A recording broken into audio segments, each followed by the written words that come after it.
बिस्मिल्लाहिर्रहमानिर्रहीम। अस्सलाम वालेकुम।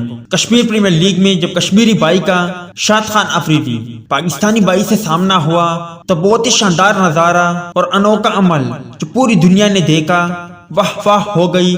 तफसील आप भाइयों को इसी वीडियो में मिल जाएगी, मगर आप भाइयों से मुद्बाना गुजारिश कि इस वीडियो को लाइक करें और कमेंट सेक्शन में आप भाई शाद खान अफरीदी और इस कश्मीरी भाई के लिए कोई बेहतरीन जुमला जरूर लिखे। कश्मीर प्रीमियर लीग में जब गुज़िश्ता कल पहला मैच खेला गया जिसमें शायकीन क्रिकेटर भी मौजूद थे, शायकीन कम थे मगर जोश और जज्बा बहुत ही आला था। हर चौके छक्के और विकेट पर शायकीन मौजूद होते नजर आए। अहमद शहजाद ने भी काफी अरसे बाद मैदान में एंट्री की और उन्होंने अपनी क्लास साबित की। उन्होंने 42 गेंदों पर 69 रन बनाए, जबकि इसके अलावा बिस्मिल्लाह खान ने भी शानदार बल्लेबाजी का मुजाहरा किया और 34 गेंदों पर उन्होंने 59 रन बनाए। मगर जो नजारा कश्मीरी बाई ने शाद खान अफरीदी को क्लीन बोल्ड करके किया और उनका यह इकदाम पूरी दुनिया में कलबली मचा गई। लाला और उनके चाहने वाले भी इस कश्मीरी बाई के मुद्दा हो गए और सच इज्जतदार इंसान की इज्जत हर जगह होती है और लाला तो वैसे भी दिलों पर राज करने वाले खिलाड़ी है।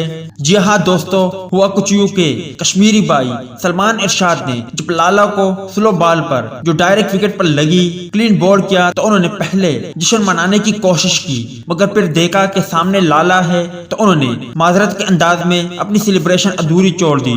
और जब लाला ने ये देखा तो वो भी मुस्कुराए और साथ उनकी इस डिलीवरी की नजरों ही नजरों में तारीफ की और ये इकदाम सच में सोशल मीडिया पर खूब वायरल हो रहा है। दोस्तों, कश्मीर प्रीमियर लीग के पहले मैच की बात करें तो उनमें शुएब मलिक की टीम और लाला की टीम मध्य मुकाबिल थी, जिसमें लाला की टीम ने कामयाबी हासिल की। और शुएब मलिक की बात करें तो उन्होंने शानदार बल्लेबाजी का मुजाहरा किया, मगर अपनी टीम को फतह से हमकनार नहीं कर पाए। उम्मीद है दोस्तों कि आज के मुख्तसर वीडियो भी आप भाइयों को पसंद आई होगी। आप भाई कश्मीरी बाई के इस इकदाम के बारे में क्या कहेंगे और साथ ही साथ लाला के लिए कोई बेहतरीन जुमला जरूर लिखे।